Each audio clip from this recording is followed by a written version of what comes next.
नमस्कार, मैं मनीष और आप देख रहे हैं मीडिया दर्शन। हमारे साथ मौजूद हैं कांग्रेस के MLC Sameer Singh. Sameer sir, CSBC के चेयरमैन एसके सिंघल को पद से हटा दिया गया है। माना यह जा रहा है कि दरोगा भर्ती प्रक्रिया के जो परीक्षा हुए उस परीक्षा में उनकी संलिप्तता थी पेपर लीक के मामले में। क्या कहेंगे आप? नहीं, अगर संलिप्तता थी तो हटाया गए तो हम उसका स्वागत करते हैं, क्योंकि सरकार अगर संवेदनशील है, सरकार अगर ईमानदारी पूर्वक चलना चाहती है और इससे में कार्रवाई हुई है संलिप्तता के कारण, तो स्वाभाविक रूप से अब कानून काम करेगी, अपना जांच होगा, उसके बाद आगे की कार्रवाई हो।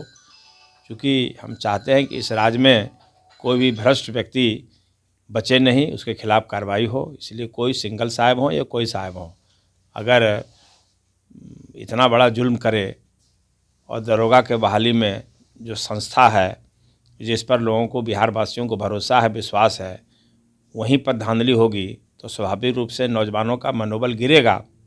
तो इसलिए जो हो रहा है ठीक है और आगे भी कानून अपना कार्रवाई करे, इसका हम स्वागत करते हैं। अगर बात की जाए तो चाहे दरोगा भर्ती प्रक्रिया का परीक्षा हो या फिर बीएसएससी का परीक्षा हो, तमाम परीक्षाओं में पेपर लीक जो है आम सा हो गया है।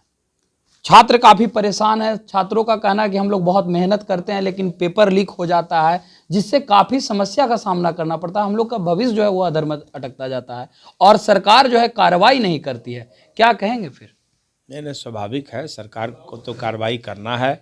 और इस तरह का परीक्षा माफिया किसके संरक्षण में पल रहा है, वहाँ तक पहुँचने की ज़रूरत है। और इस तरह की बार बार घटना होना तो ये हमारे राज्य के प्रतिष्ठा का सवाल है और नौजवानों के मनोबल को तोड़ने का ये इसलिए हम समझते हैं कि निश्चित रूप से अगर ये कार्रवाई नहीं होगी और परीक्षा माफियाओं के गिरबान तक अगर सरकार नहीं पहुंचती है तो स्वाभाविक रूप से हमारे बिहार के नौजवानों का मनोबल गिरेगा। इसलिए मनोबल नहीं गिरने देना है और ऐसे तत्व पर कार्रवाई करना है, उसकी पहचान करनी चाहिए। और हम समझते हैं कि नीतीश बाबू जो मुख्यमंत्री बड़े संवेदनशील हैं, तो उनकी एक पहचान है, ईमानदार सरकार चला रहे हैं, तो स्वाभाविक रूप से वो तत्परता के साथ कार्रवाई करेंगे। आखिरी सवाल मेरा, बीजेपी जो है केंद्र की सत्ता में है, आप लोग अभी विपक्ष में है। अगर बात की जाए तो राष्ट्रीय पार्टी है कांग्रेस और आप एमएलसी हैं। एनआईओएस से डीएलईडी किए हुए 14 लाख अभ्यर्थी हैं जो सुप्रीम कोर्ट के एक फैसले से सड़क पे आ गए। एनसीटी का गाइडलाइन आया था, एनआईओएस से डीएलईडी किया जाना था अभ्यर्थियों का, ताकि शिक्षक भर्ती प्रक्रिया में शामिल हो सके, लेकिन अब उस कोर्स को ही अमान्य कर दिया है। 14 लाख अभ्यर्थी ये कह रहे हैं कि गजट में शामिल अगर केंद्र सरकार कर देती है तो हम लोग का भविष्य जो है वो बच जाएगा, हम लोग आगामी किसी भी शिक्षक भर्ती प्रक्रिया में शामिल हो सकेंगे। कांग्रेस का क्या स्टैंड रहेगा? क्या चाहेगी कांग्रेस की गजट में शामिल करके 14 लाख अभ्यर्थियों का भविष्य बचाया जाए? नहीं, कांग्रेस तो वही चाहेगी जिसमें नौजवानों का हित हो, लेकिन कांग्रेस भी इस मर्यादा का पालन करेगी कि अगर सुप्रीम कोर्ट कोई आदेश करता है तो स्वाभाविक रूप से कानून अपना काम करे, उसका भी स्वागत करेगी। लेकिन हम लोग निश्चित रूप से नौजवानों के हित में हैं और अगर उनका रोज़गार बढ़ता है और उसके लिए कोई गजट में प्रावधान किया जाता है तो उसका हम स्वागत करेंगे।